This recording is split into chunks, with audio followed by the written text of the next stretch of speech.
and welcome to the first Microlive of 1987. In tonight's programme, we'll be taking a look at Miami's new citywide communication system. We'll be visiting a training course designed for people who are terrified of computers. And we discover how even the simplest micro can get access to whole libraries of information.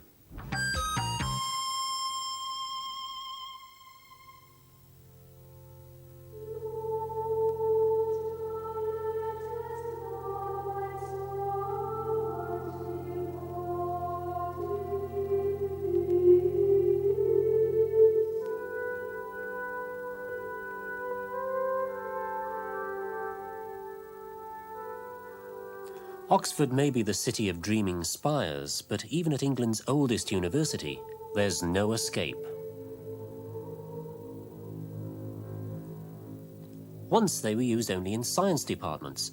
Today, every field of study needs its computers, and more people are having to use them.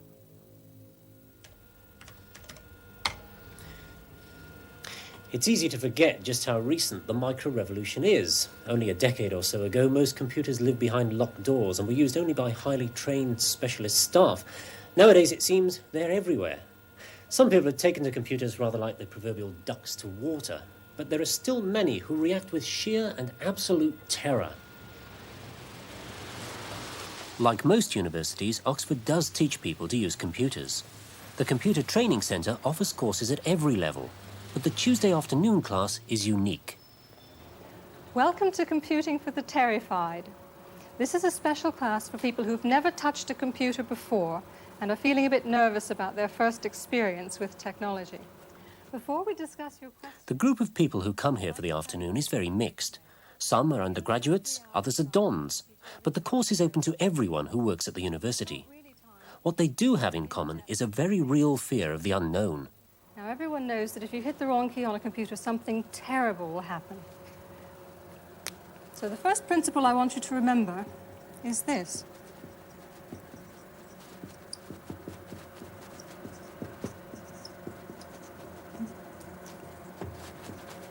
The computer will not explode.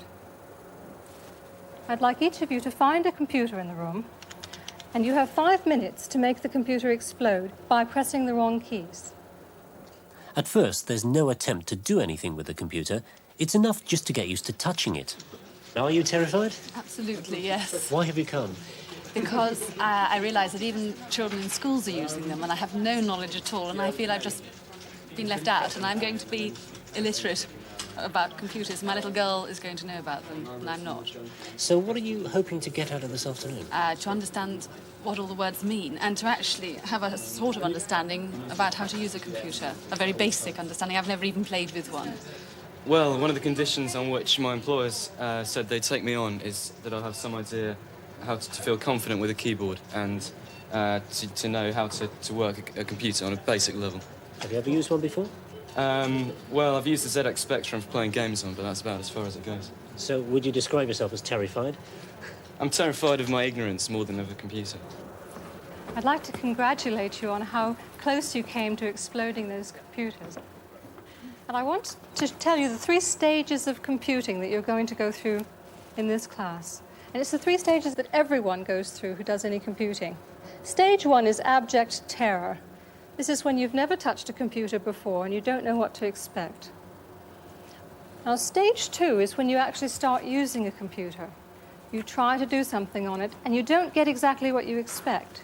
Stage 2 is total confusion and frustration.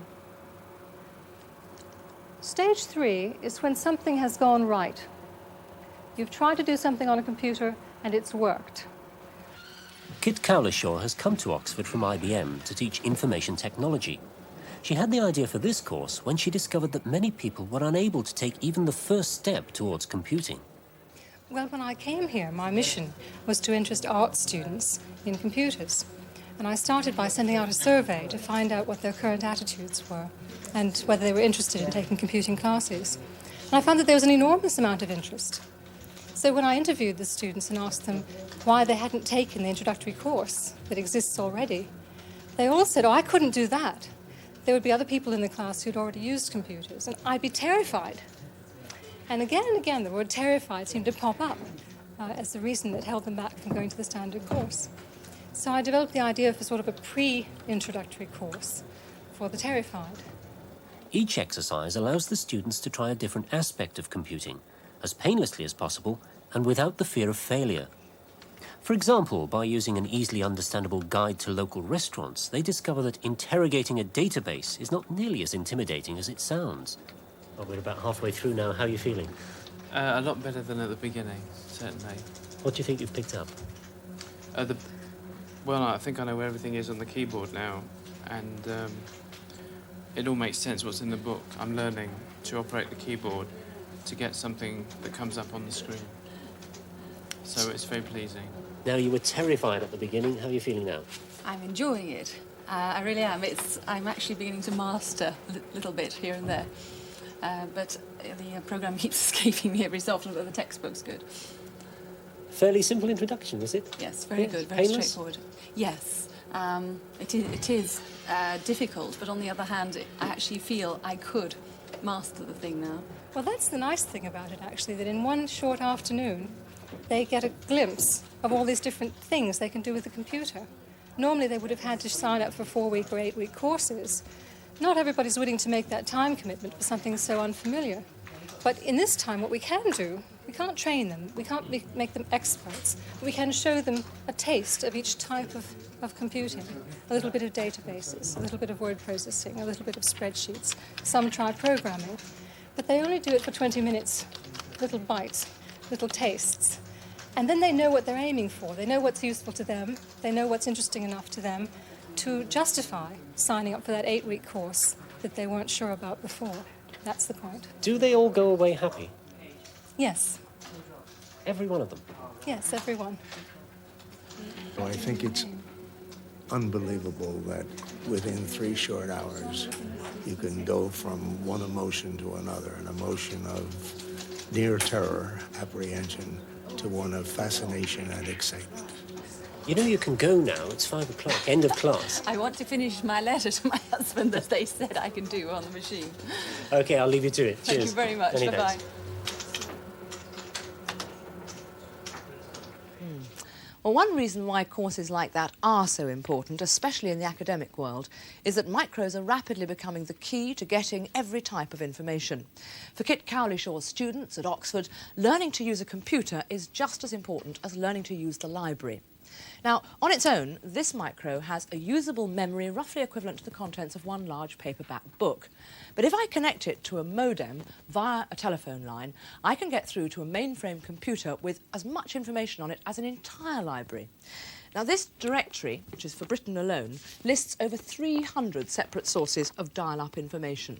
And they range from the complete texts of newspapers and magazines from all over the world to detailed information about medicines and entire collections of law reports, company statistics and commercial data of every kind. Well, this computer is connected to the official Airways guide on an American database in Illinois, with details of every scheduled air service in the world. Now, supposing I, here in Britain, need to organise a trip from, say, Alice Springs to Sydney in Australia. That could be quite tricky. I mean, I don't even know which airline it is. But with this, I can simply enter /S to alert the system that I want to schedule. And then it asks, what was my departure city? Well, I chose Alice Springs, so I'll give it that information. And it's going to prompt me, yes, destination is Sydney. And it'll keep asking me questions until it gets all the information. And we've got a problem there because there are several Sydneys in the world. It gives me the various choices. I want number 1, which is Sydney, New South Wales. And what's it going to ask me for next? Departure date. 22nd of July, let's say. And I suppose, yes, the time. So I'll go for 10 o'clock. And then it'll digest that information and hopefully give me the information that I want. Yeah, there we are, choice of 2 flights, the 10 past 12 or the 10 to 2. Now, that sort of information is very valuable, especially to me. And the database companies are happy to charge you for it. But most of them charge you not by how much information you find, but by how long you're connected. Now, for instance, this one costs about 50 pence a minute. It doesn't sound a lot, but it all adds up. So, it's not just a matter of knowing how to get the information, but how to get it quickly. And it can be very quick. Now, all the travel details that the computer needs have been pre-programmed onto a function key. Now, equally, you can type the details in yourself as long as it's in the correct sequence. Either way, there's my choice of flights, same as before, but achieved in a fraction of the time. Well, the Airline Guide is a very specialised database, but there are many others with more general information in them. This one is World Reporter, a British database, and amongst other things it stores the full text of 4 or 5 newspapers, magazines like New Scientist, and even BBC News bulletins. Obviously very useful to people like journalists, and it's easy to use. The commands are in straightforward English. Now, to search a database like this, you enter keywords that you think are likely to appear in the articles you're looking for. So, suppose I wanted to find out whether the Austrians have done anything interesting with musical robots. Well, I type in get and keyword Austria. There we are. And almost straight away, yes, it echoes those words back to show that it's understood. It searches through its memory, and in no time at all, it tells me that there are over 1,200 articles with that word Austria in them. Well, right, that's a bit too many for me. I couldn't read that lot. So, out of it, I will ask it to pick the ones that also refer to another keyword, music. Right, now it'll look through all the articles it's already selected to pick out only those with music in them. And there are 39 items there. And of course, I could narrow the search down further to articles with, say, robot or computer in them. All very straightforward, but there is a quicker and therefore a cheaper way of getting what I want. I ask it to get the following: Austria and music. And the other keyword was either computer or robot, so if I bracket those together, computer, comma, robot, it will do the whole lot in one search. Off it goes. Now notice that this particular system uses signs and plus signs and commas for those ands and ors, but other systems use the words themselves. And now it'll hunt through all the articles that contain those combination of words. And of course, I could have selected those before I went online. Well, what have we got? We've got 6 items retrieved, and I can look at those by asking for context. That will highlight the keywords themselves. Up it comes, something from the Financial Times, 31st December. Ferrets that bleep and browse with minds of their own. Well, I don't know how that got into the Financial Times, but yep, there's one of the keywords, robot. I don't see Austria or music anywhere, but try the next page. Bound to be there somewhere. Music, yes, music box. No musical robots. Oh, wait a minute. Musical invention of the year was a computerised piano. So, yes, it does have something on robotic music in Austria. Fair enough. Well, I could now save all 6 articles onto disk, or I could print them out and read them later.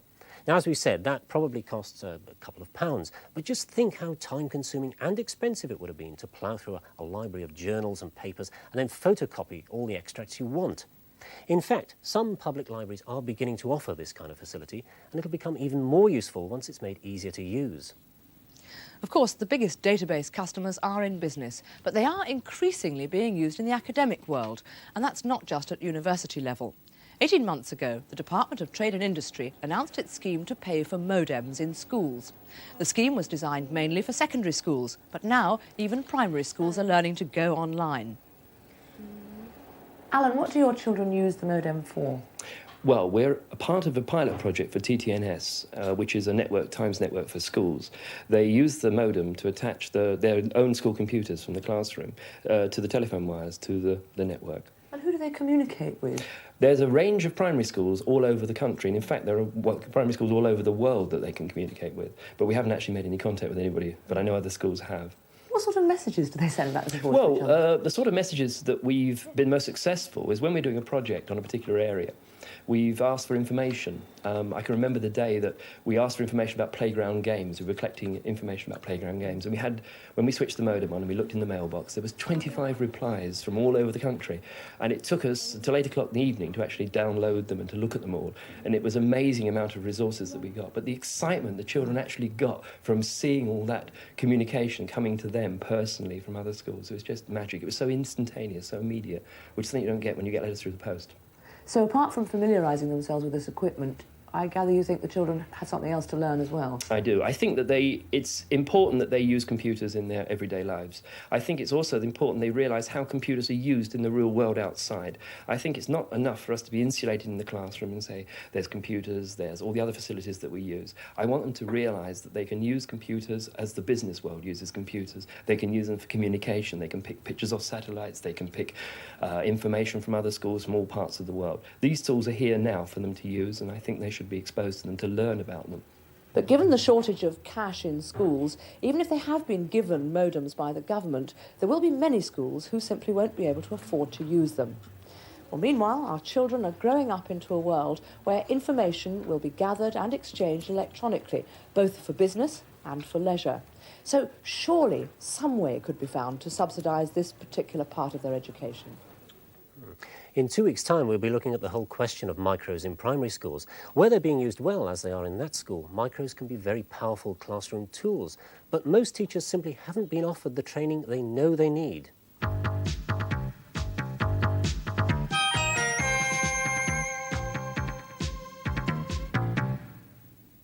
In the 1950s, the US government were persuaded by a large manufacturer of kitchen equipment to allow cooking by radio waves.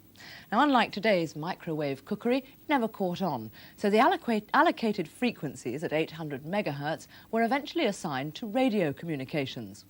But even with the release of extra frequencies for radios, there is so much demand for private communication systems in the US that the federal authorities have ruled that systems must use the airwaves economically, and that means computers. The city of Miami is one of the main winter resorts for rich Americans. But it has a seedier side.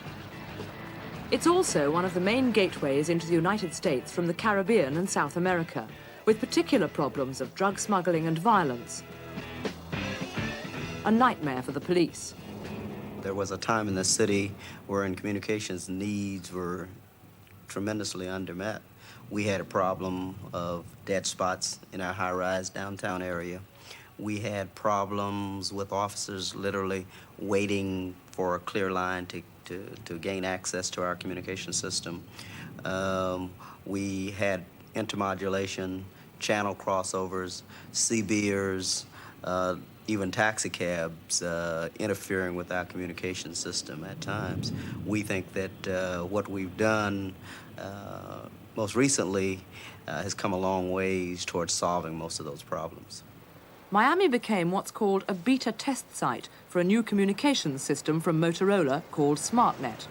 In other words, the city and the manufacturers are working together on the project.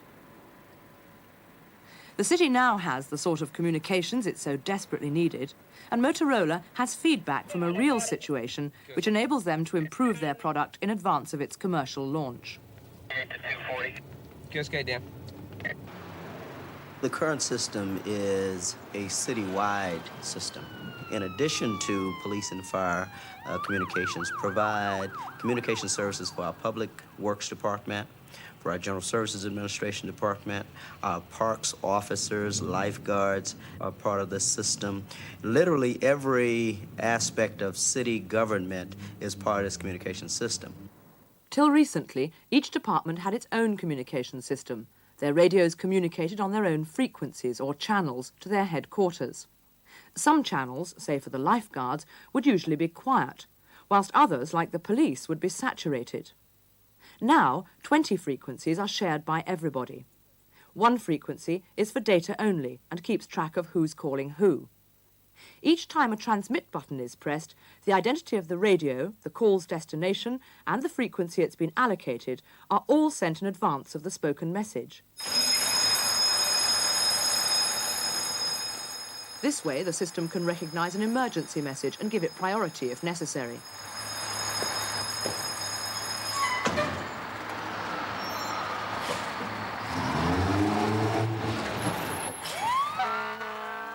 Obviously, the special requirements for each department would differ, but they all use the same clever radio.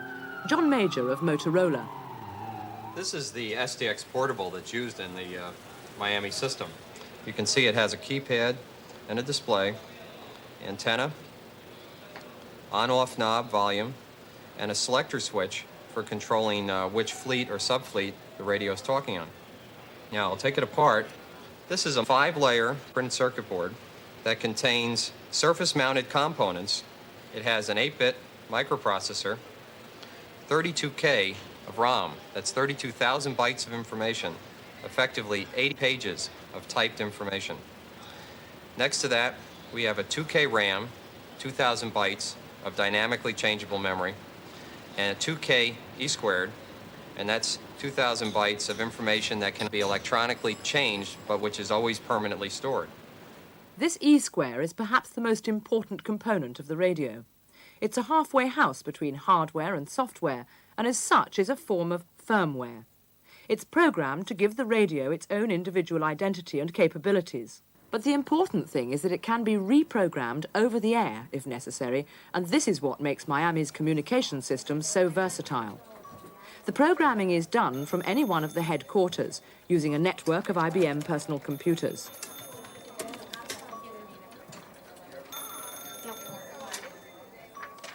In fact, the police are the main users of the more sophisticated facilities available with this system. The radios are individually assigned to the officers who must sign for them as they pick them up at roll call.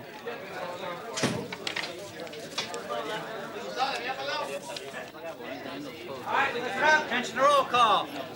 Mata. Mendez. Wright. 243, 723. Vila. Shalacy. 244, 638. Brito. Coladas. 251. Police headquarters then knows which radio is with which officer in which area, and each radio is accounted for. This is vital, since these radios are the keys to the police frequencies, which are, of course, changing with each conversation as the management software reallocates them. And Lopez was there getting the rest of the fenders on and stuff. But they should be there another hour or so anyway. Because I have a... With the trunking system, it's nearly impossible for anyone to sit and monitor our radio channels. We have a 20-channel trunk radio system. A person would have to have 20 different scanners side by side in order to listen to us. So if a radio fell into the hands of someone, it shouldn't be, that individual could merely change positions on the radio and listen to the various talk paths that we have established for radio communications.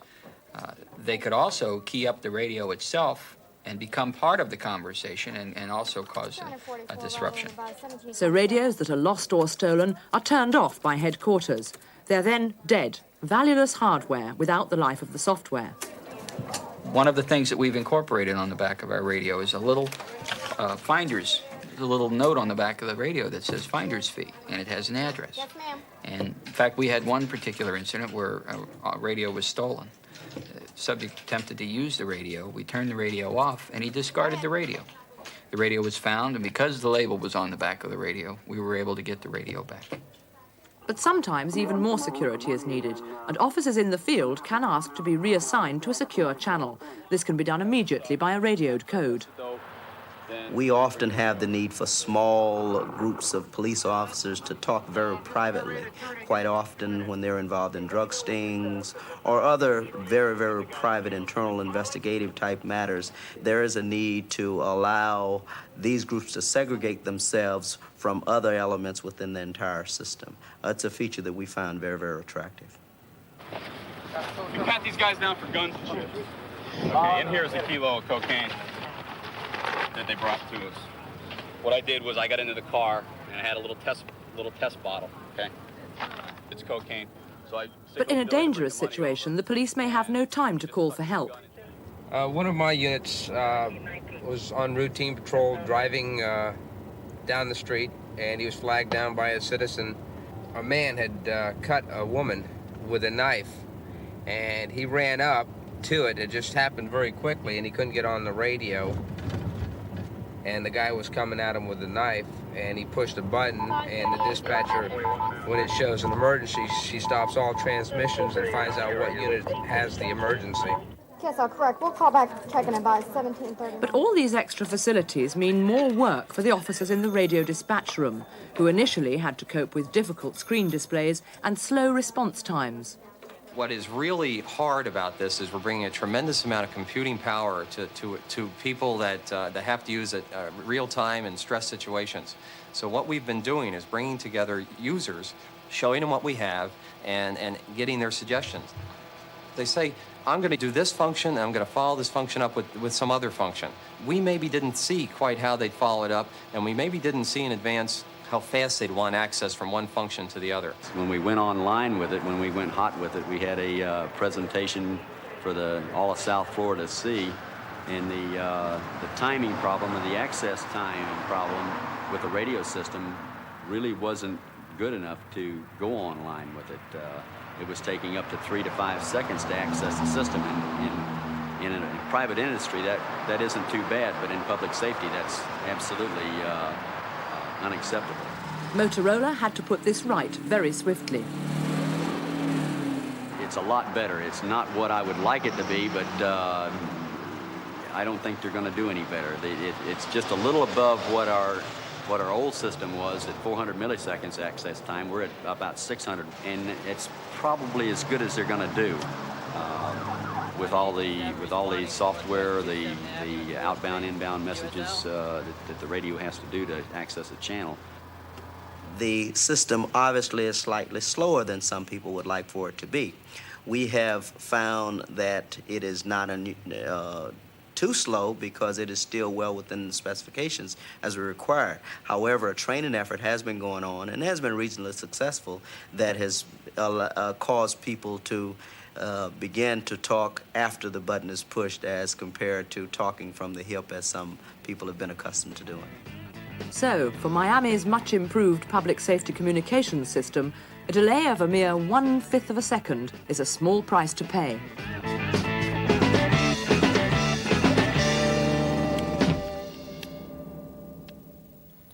Well, this particular radio won't be on sale in the UK as the 800 megahertz bandwidth is otherwise occupied. In fact, if you're watching us in the Manchester area, we're coming to you on 800 megahertz. But the radio communications market in the UK has been given a boost with the reallocation of the old 405-line TV frequencies to private radio networks of the push-talk kind like this. Now, this will differ from cellular in that it only allows talking to people on your own system rather than being able to telephone anyone anywhere, but there will be a 999 facility.